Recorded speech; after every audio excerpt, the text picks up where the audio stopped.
Hi there. I want to welcome you back to Enemy of My Truth. And in today's episode, I am flying solo with some listener questions. And so I thought today would be a really good opportunity to dig into some of those questions that have come in for me. So we're going to just kind of tap into this and I'm going to share what I have and see what we can kind of dig into and unfold. So, one of the first questions I get, and I get this quite a bit, is because I'm psychic, does it just mean that I can read anybody's mind, like what they're thinking? And absolutely not. I think I would probably go crazy if I could do that. And it would be, quite frankly, very overwhelming. So, no, if I'm out and about and you see me at the grocery store or at, a lacrosse game or somewhere locally, I'm not just walking past you and thinking, oh, so this is what they have going on or this is what they're thinking about. There's a very strong practice to honor someone's free will and to always ask permission to tap into somebody's energy. And there's also this intention that when I do step into my psychic work, there has to be that agreement that I can actually tap into your energy field to see what I can see. And even then, it can take some time just to look in there to see what I'm shown. It's not instant messaging. I'm not that I'm just seeing things or thoughts. It takes some time to connect that link. And again, with permission and with a sense of, you know, trust that you have with the individual. I'm not just spewing things out and sharing it with you or the world. So, no, I cannot read your mind. I can feel your energy, though. I can feel an energy, whether you have a smile on your face and I'm feeling something very different. I can feel the energy going to any type of location, an event, to be around people. And I pick up sadness quite a bit. I pick up anger. So those things I do pick up, but I'm not reading specific things inside your mind. So I just want to share that bit of it because I get asked that quite a bit. Okay. Oh, yeah. So here's another question, kind of aligned with that is can I see things psychically for myself the way that I read other people's energy? And I cannot very easily do that. And it's probably a good thing. I rely on my intuition to guide me to make the best choices. But what's interesting for me, and this can be for some psychics, that, some things are blocked for me for probably a good reason. So I can figure it out. So I can actually, navigate life and why I'm stepping into it and why I'm here. So I'm not seeing psychic imagery of myself. I will get hits occasionally, like I'll get a vision of something in my mind. But for the most part, I take my choices and decisions day by day and let my intuition guide me if it's the best route. And then if I look back, I realized that I listened to that internal guidance system and I realized that I was being pulled and I was trusting myself to step into the right space or to make that choice. So no, I don't see psychic visions for myself. It would be kind of cool, but probably very overwhelming too, to be honest. All right. So, what are my thoughts on past lives? Past lives are amazing. I like to refer to past lives as simultaneous lives, that they're happening right now. And what I mean by that is when I am connecting to the non physical world, there is no linear time. The past, the present, and the future all work at the same time. And it can be a lot to take that in to think about it. But what I'm always shown in the work that I've done and through the teachers I've worked with is that the soul can be splintered, meaning that the non-physical part of ourself that's always a non-physical, the soul's holographic. And so it can be splintered off having several life experiences, not only here, but in other lifetimes, as male or female, as an oak tree, in different forms to grow the soul. And so I absolutely believe in past lives. I believe a part of ourselves are living out other experiences as we speak right now. But for our consciousness, our human mind, it can be very overwhelming to think that way. And what I like to say is think of it that when sometimes you meet somebody for the first time, whether you're sitting on next to them on an airplane, or you run into them in a coffee shop, or you're in a class, and you just feel this immediate connection to them, like you feel like you've known them forever. People like that typically, not always, but typically will see patterns that you know each other in several lifetimes. You have had this dance with one another in many ways. Perhaps they were a brother to you or a sister. Maybe they were your grandparent. But there's something deep inside of them that feels really familiar and you don't know how to put your finger on it. And you feel like you're going crazy because you may never see them again, but you've never stopped thinking about them. And also, a lot of people in our soul families that come back are here to teach us. And so, a lot of people who trigger us are absolutely part of our soul tribe families that come back and forth. They're here to allow us to grow and to move through something. So, yes to past lives. That could be a whole podcast on its own, and it probably will be. My favorite books on that, two books, if I'm going to hopefully say the titles correctly. Journey of Souls and Destiny of Souls by Dr. Michael Newton. They're OGs, incredible reads. And Many Masters, Many Lives, or Many Lives, Many Masters by Dr. Brian Weiss. Fantastic. And my all-time favorite that kind of dives into this as well about why our soul's here for this in particular incarnation. We were here is Your Soul's Plan by Robert Schwartz. Read the first chapter called The Pre-Birth Planning. And all these books kind of tie in together and make you ponder, make you think. And I find that when you read a book, I don't know if you feel this way, but sometimes these books that we're reading and this information we're getting feels so familiar to us because it is. It can feel like we can't get enough of it. We just want more, and our curiosity grows. And I find that that's just because your soul is coming home to something that it knows, that it's remembering, right? Versus really learning. And we just want to align more with that and people who are talking more about those things, right?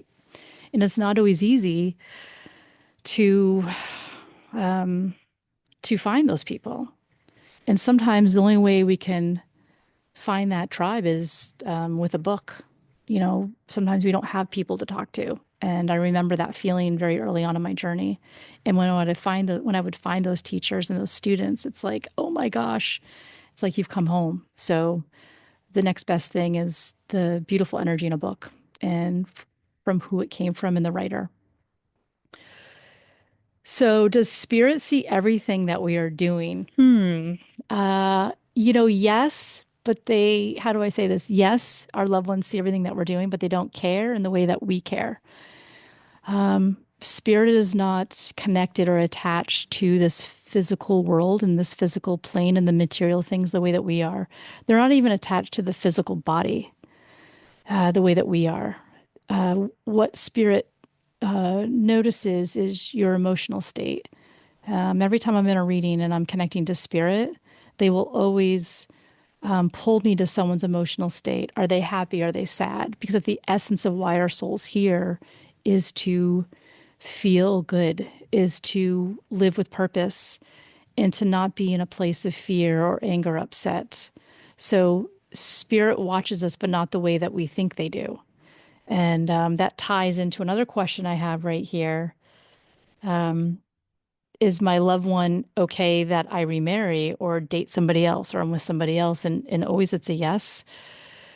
Because what spirit shows me is that it's not it's not seen as replacing the love connection or the energy you have with that person. That's now in spirit. It's about your soul still being here in this earth school and that it's meant to be loved and you're meant to love somebody else.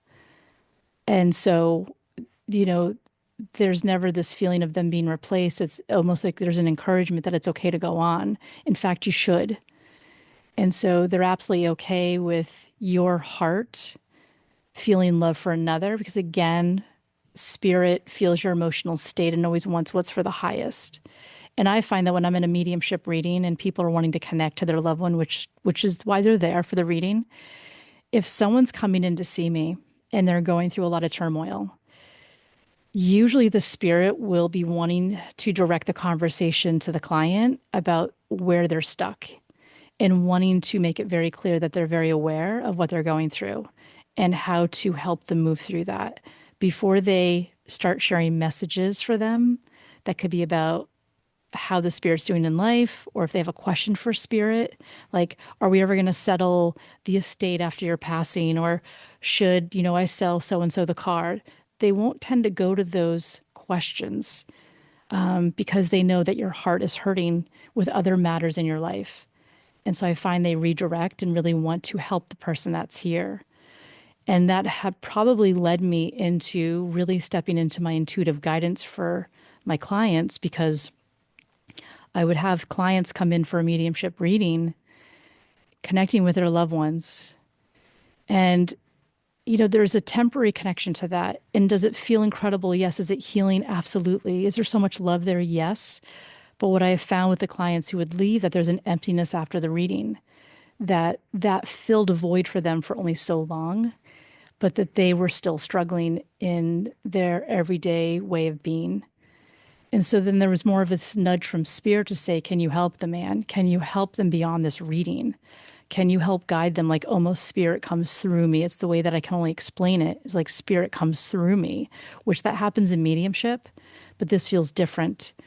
There's this drive and this need to help support this person and to help them get unstuck, to not feel sadness, to not feel fear, to help them navigate an issue. And so I really feel that energy come through spirit. And that's how my work has changed quite a bit, from still doing mediumship, but really getting into the guidance to help those here in the living live their best course. Let's see if I have time for just another one. Do spirits feel pain in the spirit world, in the non-physical? And no, what I am shown when spirit exits is they leave the vessel. They leave the vessel, and the soul transfers.